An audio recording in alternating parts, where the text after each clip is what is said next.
My favorite singer, Manu Chao. When I was younger, my older sister introduced me to different kinds of music.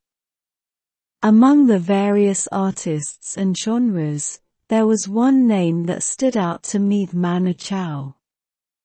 The moment I heard his songs, I was hooked. Manu Chao was born in France but has Spanish roots.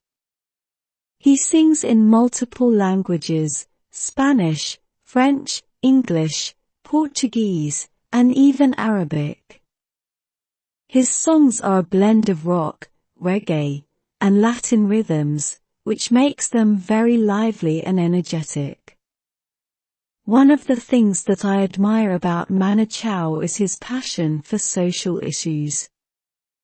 He sings about love, travel, and life, but he also addresses topics like immigration, love across borders, and the struggles of the common people. One of his famous songs, Clandestino, talks about the life of illegal immigrants and their hardships. When I was in high school, my friends and I used to play his songs on repeat. We'd sing along to Me Gustas Tu and Bongo Bong while imagining ourselves traveling the world. Manu Chao's music made us want to learn Spanish, visit South America, and dance on the beaches of Barcelona.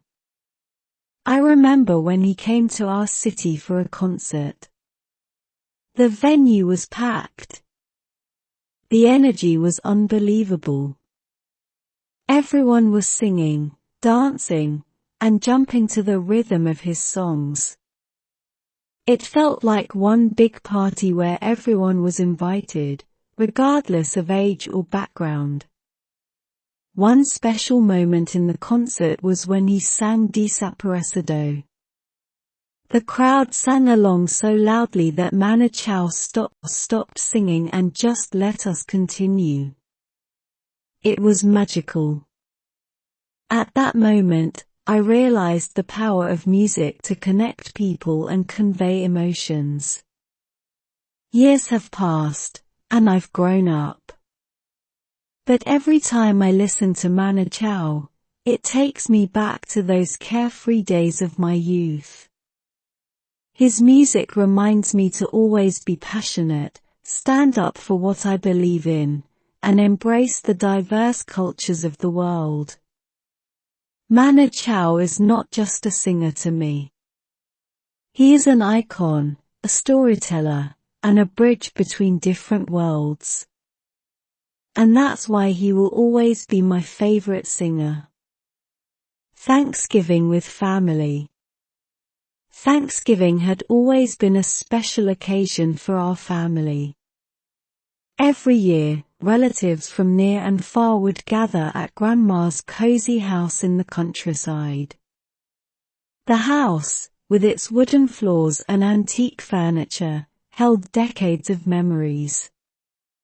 A week before Thanksgiving, the preparations would begin. Grandma, with her white hair neatly tied in a bun, would start listing down all the dishes she planned to make. Her famous roast turkey, creamy mashed potatoes, green bean casserole, and, of course, the pumpkin pie. I always looked forward to helping her out. My cousins and I would get the fun tasks, like mashing the potatoes or rolling out the pie crust. Our laughter and chatter would fill the house, mixed with the smell of delicious food cooking. On the day of Thanksgiving, the house would be buzzing with excitement. Uncles and aunts, chatting loudly, nieces and nephews, running around playing games, and Grandma, always in the center of it all, ensuring everything was perfect. Before dinner, we had a tradition. Everyone would gather in the living room, and one by one, we'd share something we were thankful for. It was a moment of reflection, a time to remember the good things in life. Then, the feast would begin. Plates would be loaded with food, stories would be shared, and the room would resonate with joy and laughter. After the meal, the kids would rush to the garden to play, while the adults would relax, often breaking into spontaneous song or dance. As night fell, we'd gather around the fireplace, roasting marshmallows and sipping hot cocoa. Grandma would often tell stories from her younger days, making us all laugh with her wit and humor. Thanksgiving with the family wasn't just about the food, it was about the love, the memories, and the bond we all shared. It reminded us of the importance of family and the joy of being together. It was a tradition, a cherished memory that would stay with us forever. Until the sunrise. Anna and her best friend, Leo, had always been night owls. Living in the bustling city meant that nights were often as lively as days, if not more. One evening, after watching their favorite movie at Anna's apartment, they made a spontaneous decision. They decided they wouldn't sleep that night. Instead, they would explore the city until the sunrise.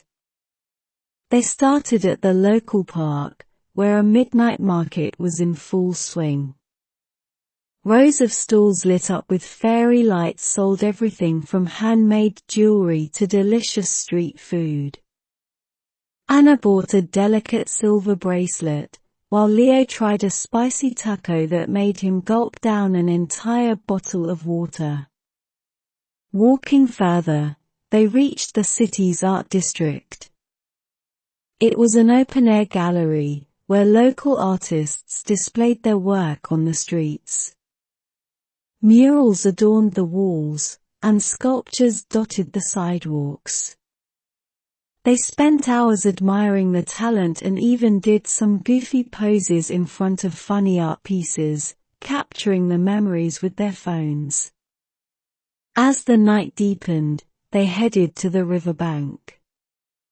The city had recently opened a new promenade, and it was beautifully lit, reflecting the city's skyline in the water.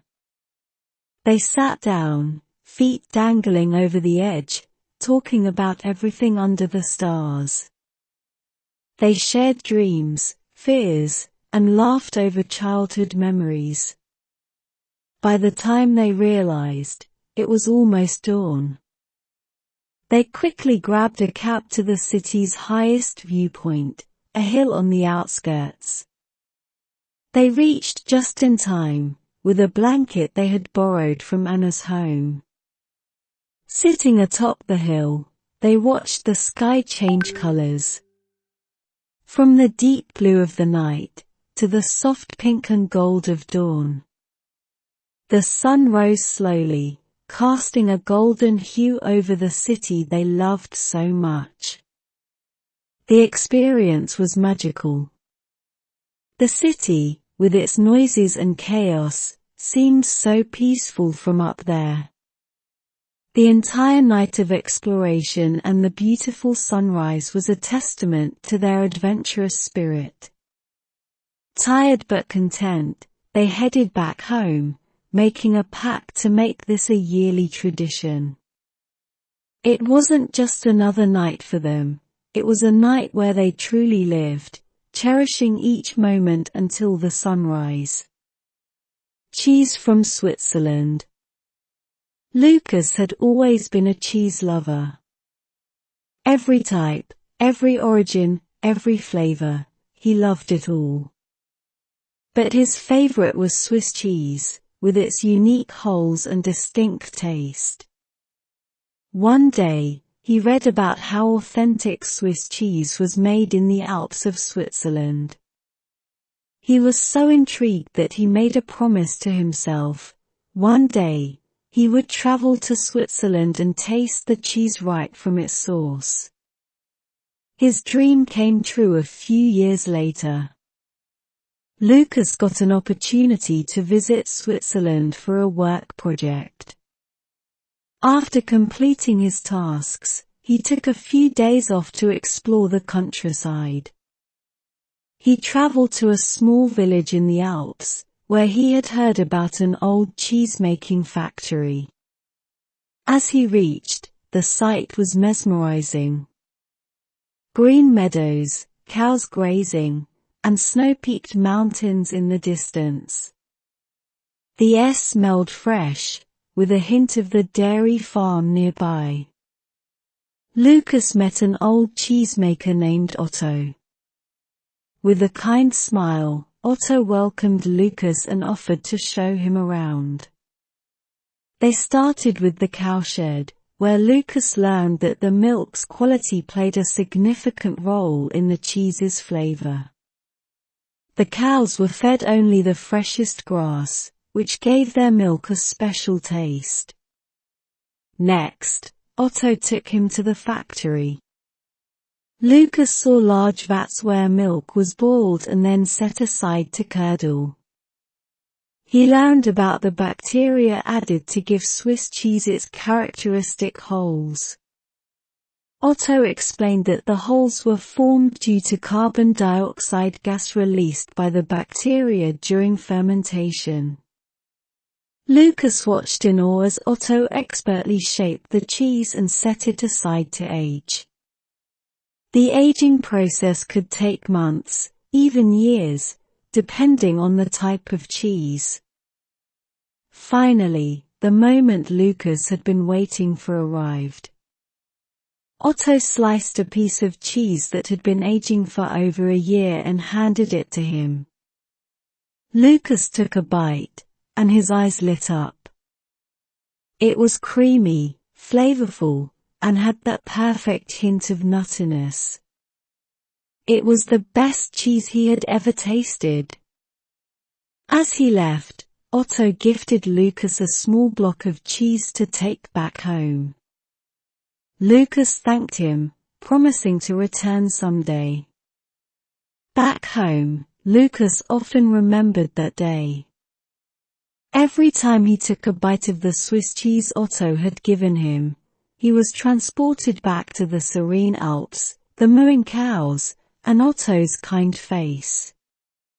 The cheese wasn't just food, it was an experience, a memory of a dream come true.